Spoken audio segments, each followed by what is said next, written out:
Alrighty, everybody.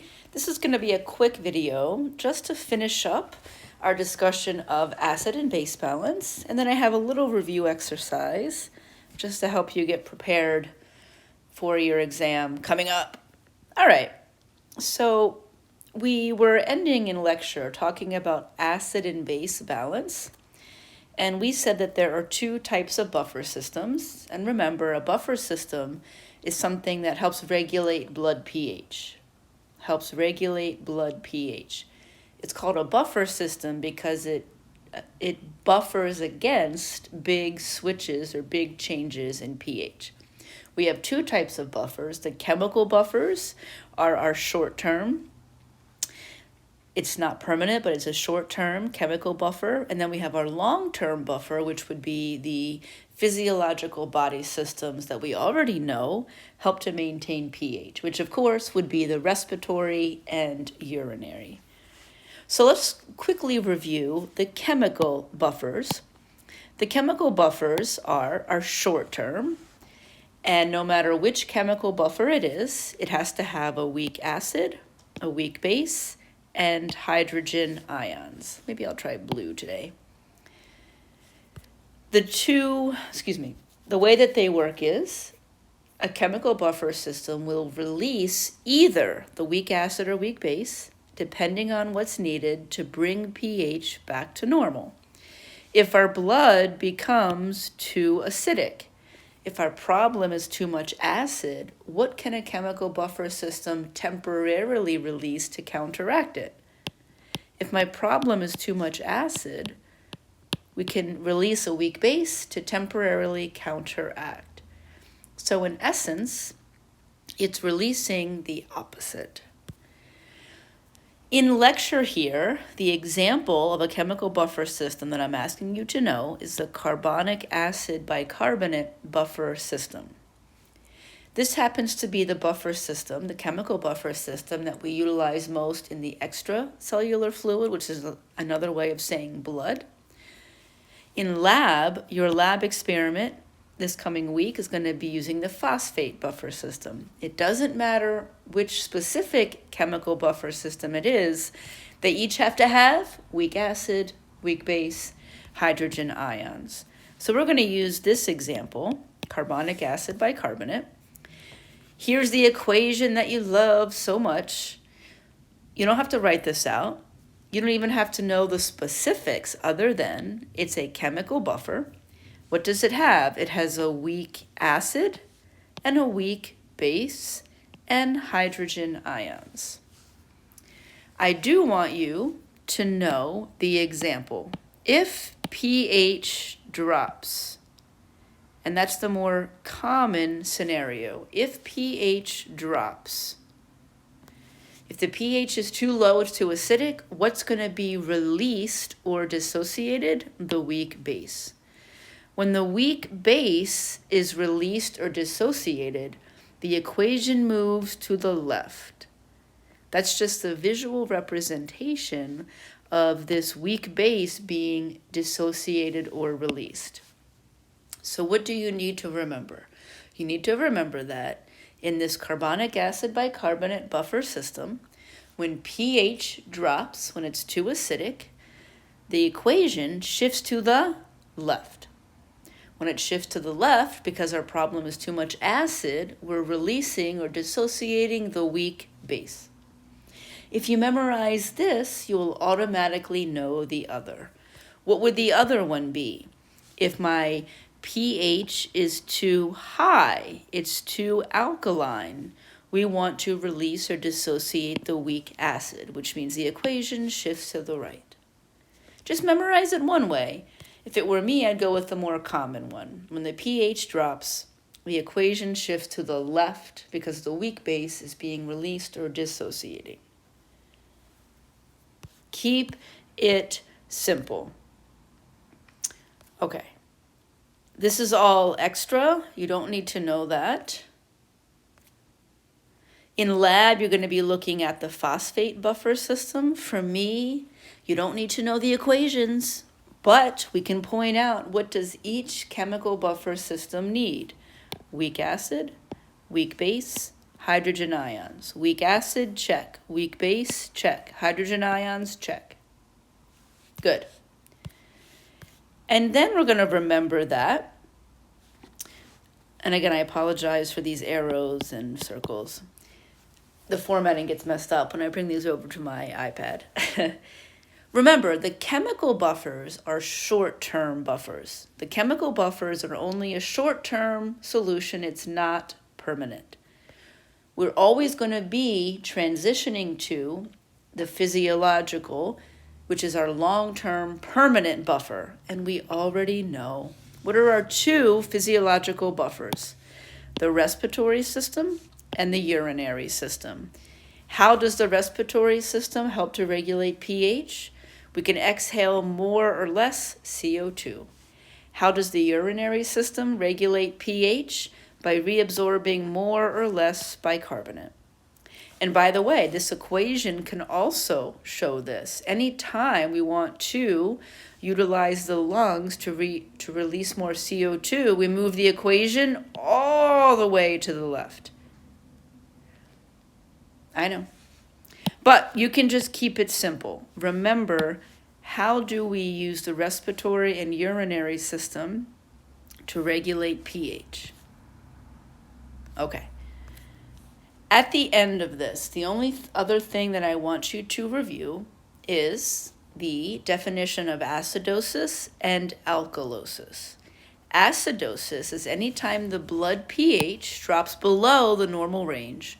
We already know what's the normal range of blood pH, 7.35 to 7.45. Anytime the pH drops below 7.35, we're in acidosis. Anytime the pH drops above or goes above 7.45, we're in alkalosis. Okay. Now, the last thing I want to talk, I think this is the last thing. It turns out that an acid and base imbalance, whether it's alkalosis or acidosis, it tends to come from two primary causes. So look, an acid-base imbalance is usually either caused by a respiratory problem or a metabolic problem. An acid-base imbalance is almost always caused by either a respiratory problem or a metabolic problem. That's it. So when we say respiratory acidosis, because this is the most common acid-base imbalance, respiratory acidosis, it's when the blood becomes acidic. What's the cause? A respiratory cause, hence the name respiratory acidosis. How are we going to have acidosis as a respiratory cause? Because of a buildup of CO2. When we have too much CO2, the pH drops. This is the most common acid-base imbalance, a respiratory acidosis. The blood becomes acidic because of a respiratory cause. And what's the respiratory cause? A buildup of CO2. What's the second most common acid-base imbalance? Metabolic acidosis.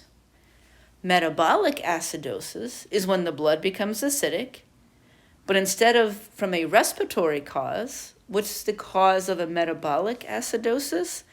There's a buildup of metabolic byproducts that lower pH. In other words, there's a buildup of chemicals that are formed as a result of chemical reactions. For example, lactic acid, or a buildup of ketones. So a metabolic acidosis is when the blood becomes acidic because of a buildup of some sort of chemical, lactic acid or ketones. Ketoacidosis, metabolic ketoacidosis, when the blood has become acidic due to a buildup of a chemical byproduct called ketones. This is the second most common acid-base imbalance. So you see the two most common acid-base imbalances are when we become acidic, whether it's a respiratory cause, buildup of CO2, or a metabolic cause, buildup of a chemical. Check it out. How is the body going to compensate or try to fix? By activating the opposite. This makes it look all fancy, and it's not helped because these arrows have been misplaced because of the formatting. What this is trying to show you is, if our blood becomes acidic, let's say that the cause is a respiratory acidosis. Our blood becomes acidic because of a buildup of CO2. How is the body going to try and fix it? If the acidosis was caused by a respiratory problem, it can't use the same respiratory system to fix it because that was the problem. So if we have a condition of blood acidosis and it's caused by a respiratory problem, how are we going to fix it? A metabolic compensation. We're going to utilize chemical reactions to form more bicarbonate. So whatever the cause is, the compensatory mechanism is the opposite. What if our acidosis is caused by a metabolic acidosis? Well, then we're going to use our respiratory system to try and fix it. Keep it very simple. Whatever the cause of the acidosis or alkalosis is, the body is going to try and compensate or fix it by activating the opposite. There's more going on behind the scenes, but that's all you need to know. All right, I already showed you the case study in class a little bit. We're going to end the lecture there, but I have put together a little review series of questions, So if you want to, you can pause the video, take a picture, try and answer these on your own. This is a short review. I didn't want to give you all the answers in advance. I'm just reviewing some of the most common stuff. So maybe you want to pause the video and try and answer these on your own. The most common type of nephron. Cortical. What's the other one? Juxtamedullary. The urinary system helps to maintain balance of, we know, pH. What was the other one I asked you to know? Blood volume. I'm simply reviewing some of the important things I already talked about. You should be able to define glomerular filtration rate. Don't just let me tell it to you again. Pause the video, take a screenshot. You need to be able to review these on your own.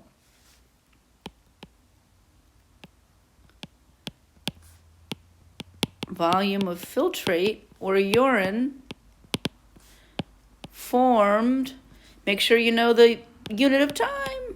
Each minute. Here we talked about tubular absorption and tubular secretion. You should know about tubular secretion, the secretion of waste particles from the blood back into the tubules. So you need to know not only whether we're moving good or waste, and then which direction it's going. Again, take a screenshot, pause, be able to answer these on your own. When a person is dehydrated, are the kidneys going to speed up filtration rate or slow down? They want to slow down filtration rate so I can reabsorb more water.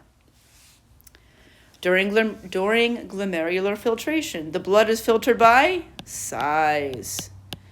Which type of particles filter out into the glomerular capsule and then into the proximal convoluted tubule? Small. Because large particles stay in the glomerulus, leave the glomerulus via the efferent arteriole and into the peritubular capillaries. When a person is hyperkalemic, too much potassium, what hormones are released? Remember, hyperkalemic is too much potassium. When we have too much potassium, we also have too little sodium, which hormone is released? Aldosterone. So then the opposite is true. If I have too little potassium or too much sodium, we're going to release the abbreviated ones, ADH and ANP. The hormone renin helps to regulate blood pressure in the short term or long term? Long term. The function of ANP, atrionatriuretic peptide hormone. This is the opposite of aldosterone. Aldosterone is our salt-retaining hormone. ANP is our salt-releasing. Autoregulation of the kidneys occurs by vasodilation or vasoconstriction of the afferent arterioles. Make sure you review all of that. These are simple, folks. Now I'm reviewing tubular reabsorption. That's the movement of good or useful things from the tubules back into the bloodstream. Make sure you review those. When the person is dehydrated, what two hormones are released? Antidiuretic hormone and aldosterone. This is but a short list of review. As always, make sure you're reviewing what I talk about.